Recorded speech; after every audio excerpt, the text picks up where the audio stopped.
She was quiet, often sat at the back of the class, and was more or less a loner without any friends. And I know that sounds like— Okay. I did sit in the back of the class. I was a loner, but I had friends, okay? I had, like, a friend. You guys want to know about murder? I do. There is a case of a girl who was curious about murder, so she did it. It involves a suitcase. Wait, I stuff you guys in suitcases. Orphic, don't run! Alright, when curiosity ends in murder. In a world so large, busy and complex, those that work in the public sector will meet people from all walks of life. Diversity is part of the package, and finding yourself in unpredictable situations may even be part of the job. But when a South Korean taxi driver picked up a stranger just to find that her suitcase was leaking blood in his car, he had no idea how to react. And as the story behind that suitcase developed, it left the country of South Korea in shock. Good morning, good afternoon, or good evening, folks. My name is Adrian, and today I'm bringing you something slightly different to the usual by reporting on a case that has just happened in South Korea. A lot of Western news reports seem to be getting some of the details wrong too, so it's time to set this one straight. By the way, welcome back to Coffeehouse Crime. I report on true crime and strange cases here weekly, so if you haven't yet, please consider subscribing. And so, with that said, please grab yourself a coffee, pull up a seat, and get ready for the deep dive. I got some coffee. This is the case of Jeong Yoo-Jeong.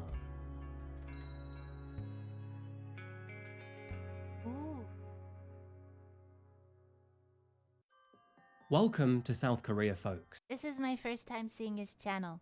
I already like it because coffee and crime. Although most of our cases tend to be in the country's capital, Seoul, found in the north, this story takes us to the southern coast, where we find the city of Busan. Officially known as Busan Metropolitan City, it is South Korea's second most populated city and is recognized as South Korea's southern economic center.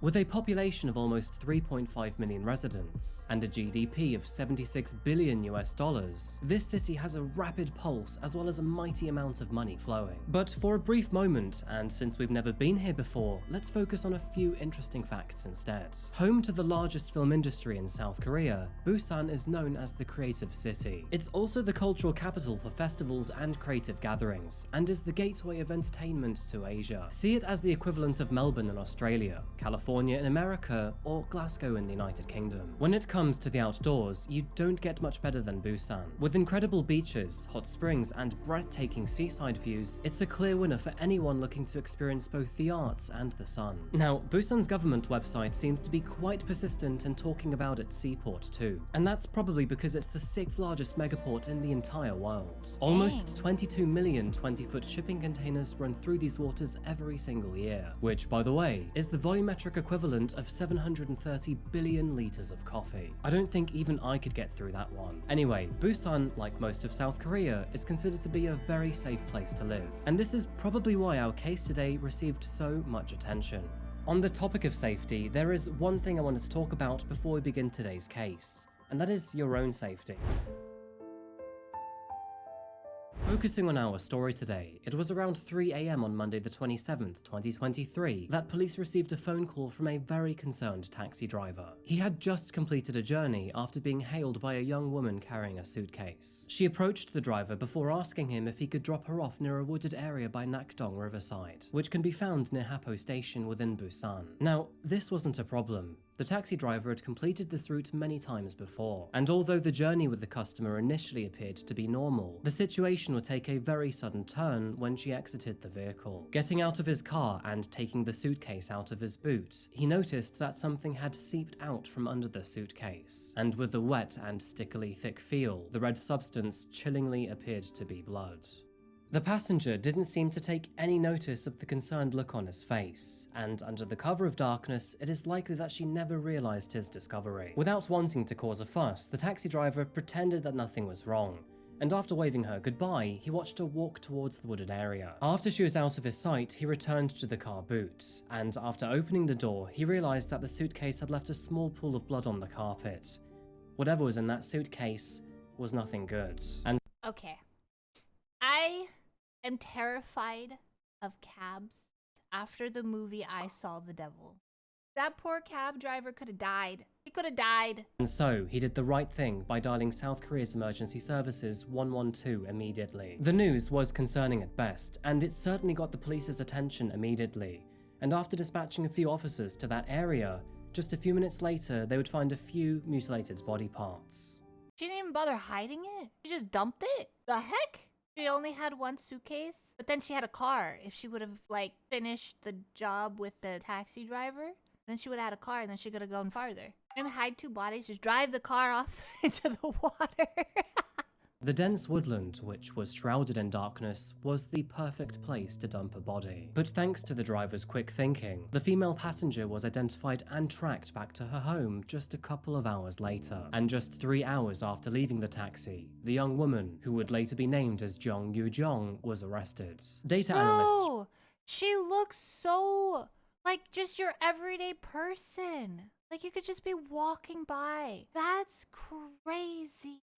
I know this is a still picture. Her mannerisms could be completely different, but just off the still picture, she just looks like your everyday average person. Reviewing the case were quickly able to identify Yoo-Jeong through surveillance cameras in the area where she was picked up by the taxi driver. And with all of the evidence already stacking up around her, they had enough information to execute a search warrant to her residence. It is worth mentioning that in South Korea, the names and details of victims and suspects of a crime are rarely disclosed in the media. This law, which has been in effect since 1991, ensures the safety and privacy of victims and offenders alike. However, under the country's Special Act on Punishment of Specific Violent Crimes, this privacy can sometimes be waived, and especially when the crime is of a violent nature. Now, of course, this allows society to be aware of potentially dangerous people. But back to our case today, who exactly was Jeong Yoo-Jeong? At 23 years old, Yoo-Jeong was born in 1999, and from the information that is currently available, it is understood that her parents were sadly too busy to look after her. As a result, she was raised by her grandfather in the northern district of Busan's Bukgu. She attended a private secondary school named Kyungdae Girls High. That's not bad though. My mama was busy. I was raised by Oma and Oppa. I swear I'm not gonna do anything bad, chat. I promise. I may say some sus comments, but I swear I won't do anything bad. I promise. Don't look at me weird. Extra down. I swear. I won't do it. I may say a little bit of curiosity, sus comments, but I won't do anything. I promise. I don't trust. No, seriously. I promise. Don't run, chat. Sorry, no. High School, and while there, her reputation was relatively unremarkable, if not a little on the strange side. Those who remember her described her as a rather peculiar student. She was quiet, often sat at the back of the class, and was more or less a loner without any friends. And hey, I know that sounds okay. I did sit in the back of the class. I was a loner, but I had friends, okay? I had, like, a friend. So this is not me. Where are they hidden? What do you mean, where are they hidden? Were they real? Yes! God damn it, they were in my head! Where's the body, Hex? Did they go to a different school? No! Just because I was a quiet student and I sat in the back and mind my own business doesn't mean I'm like this. And I know that sounds like an insult, but that's exactly how classmates have described her. Although she was never bullied at school, Yoo-Jeong never showed any interest in getting to know anyone. Most attempts to speak to her resulted in a blank stare back, and even after graduation, she Okay, I was just really shy, okay? I'm actually getting concerned. Listen, I was just a really shy person, and I didn't know what to say back to people. That hole you're digging yourself into is just getting deeper. Okay, who responds back to random people with like a full conversation? I do. So if a random classmate just walks up to you, starts talking to you, you talk back? Yes? Most of the time? Yeah? You guys are weird. I either stare at them or I've looked away from them and just continued walking. What the Staring is weird! What? If I don't know you, I don't know what to say. Like when I met Bunny at TwitchCon, I've known Bunny, right? Online, okay? I met him in person at TwitchCon and I just sat there and stared at him. I didn't know what to say.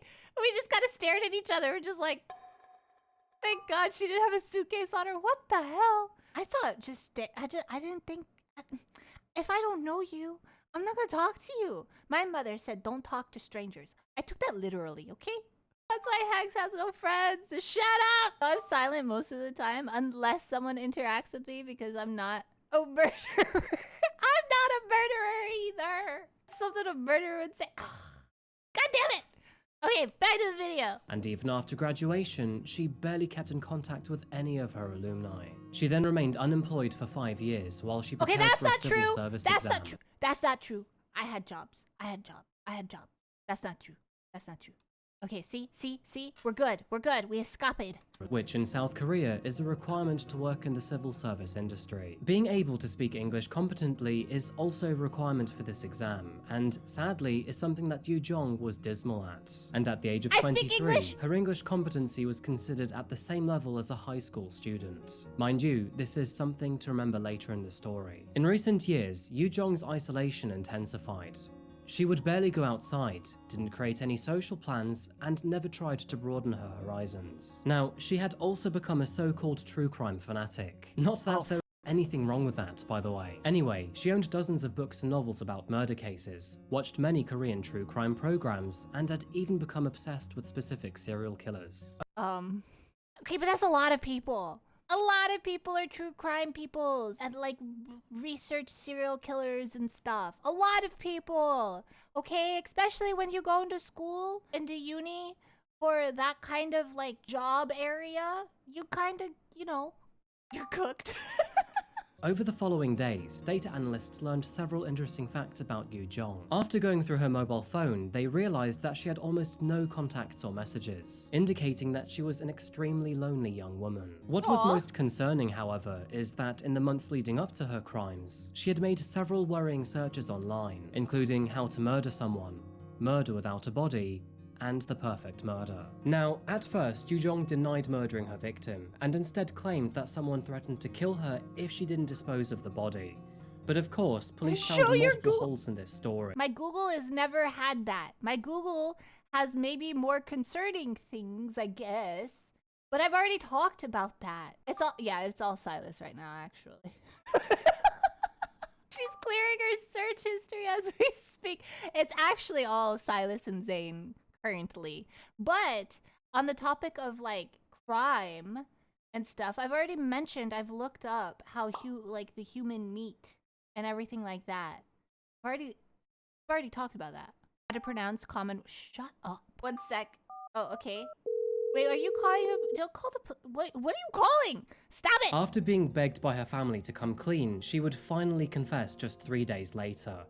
She would also admit to police officers that she had an uncontrollable urge to kill someone because she wanted to know what it felt like. So it appears that the motive was purely out of morbid curiosity to kill, which also explains why Yoo-Jeong was happy to target a stranger. But who was her victim, and how did she kill them? Due to South Korean law, we don't actually know the face or even the name of the victim, so for the sake of this story, we're going to give her the pseudonym Ji-an.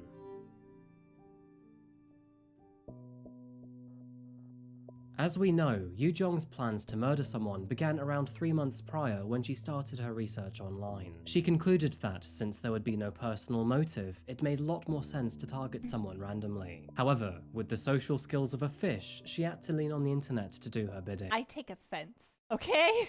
Quiet people do not have the social skills of a fish.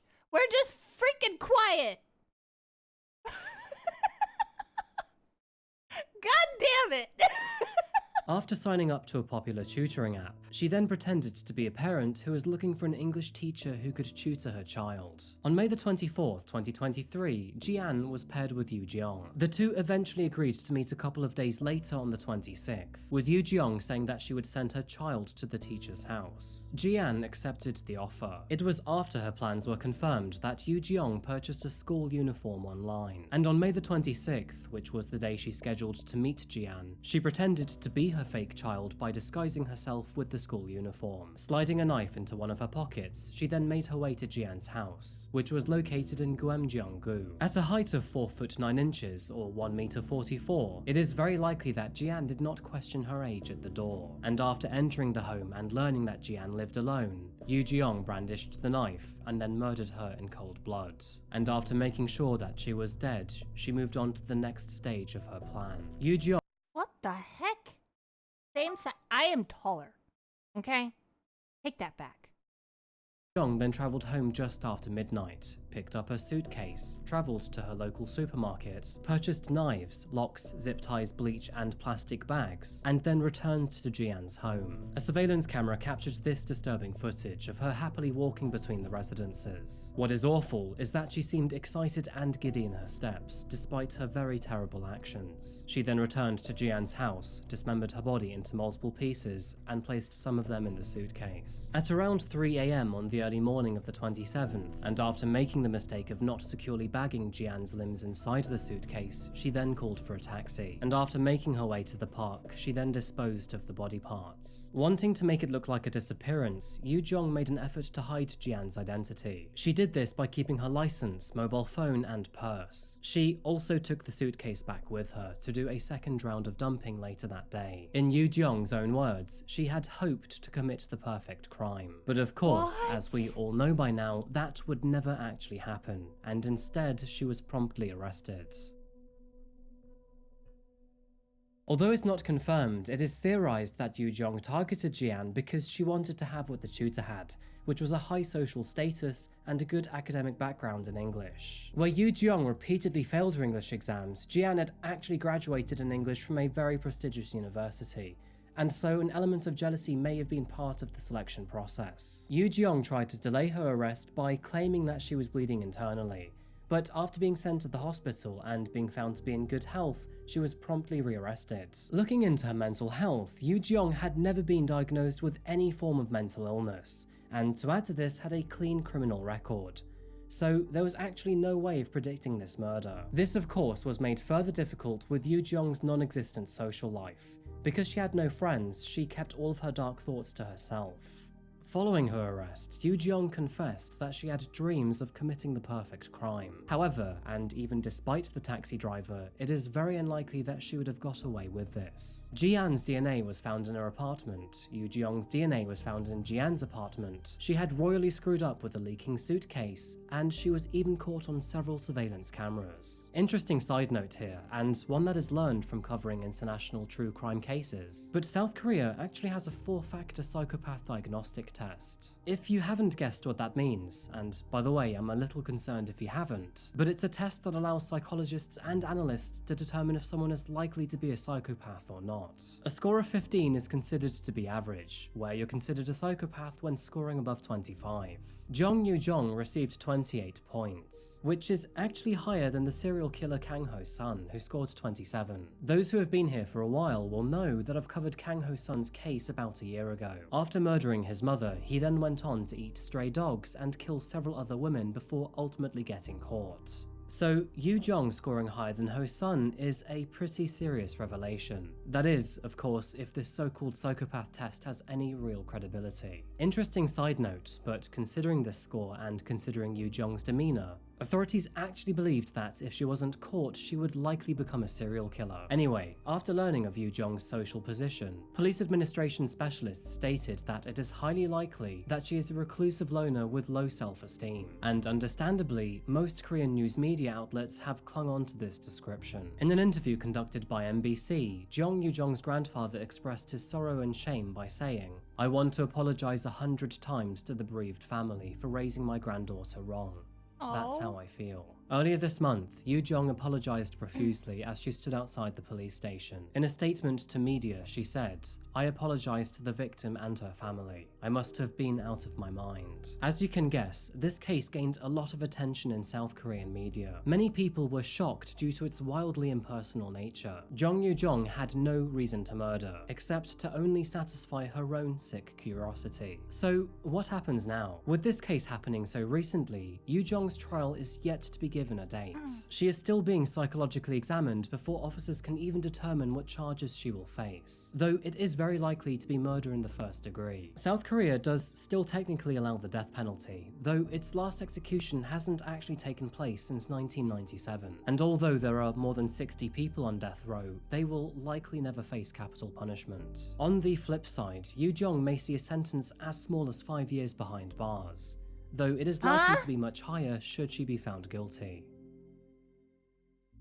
I don't really know what to think about this case. I mean, I understand that, being into true crime, she probably learned a few tricks. I think the media wildly exaggerated her interest. Now, true crime is a rapidly growing genre in the modern day world, and to be honest, if it wasn't for that growth, I probably wouldn't be in front of this camera for you folks. I have already said this in another video, but when viewed with compassion, it can be educational, help us feel empathy for the victims, and even help us be more aware of our safety. It's obvious to see that Yoo-Jeong was a recluse and unfortunately very lonely. And I think the void that was made through that loneliness created a very unhealthy obsession. That obsession, of course, to be the desire to kill someone. General disclaimer that watching true crime does not make you strange or weird, by the way. It is human nature to be curious, and this sort of genre allows us to explore the deep depths of the human mind. Another side note, but that taxi driver quit his job last week, so I guess Yoo-Jeong was enough to prompt a career change. Anyway folks, I think I'm gonna wrap this one up today, but I'd love to know what you think about this case. Please share your thoughts in the comment section down below. I didn't really see the point in waiting for trial for this one, as it's kind of obvious that Yoo-Jeong is guilty. But of course, I'll keep you updated when a sentencing happens, which is likely due next year. Anyway folks, thank you so much for watching another video today by Coffeehouse Crime. I hope you didn't mind the short one. And thank you to those of you who brought this case to my attention. Thank you again to Incogni for sponsoring today's video. If you would like 60% off the package, then remember my code down below. Please like the video if you haven't yet, and consider subscribing if you find true crime interesting. And as always, I'll be back again very soon for another video. You can find my social media down below if you'd like to learn more about true crime or simply follow my adventures. And if you'd like to get early access to my videos, then please follow my Patreon. Anyway folks, that is all for me today. Thank you once again for watching, and as always, I'll be back again very soon for another video. Let's go! But until that moment arrives, remember to look after yourself, look after each other, and of course, stay safe. And talk to other people, because apparently not talking and staring at people is weird. Pank, I swear, Pank, listen to me. Chat's framing me, okay? I'm a normal, well-adjusted, into society person, okay? You wanted to know what it felt like.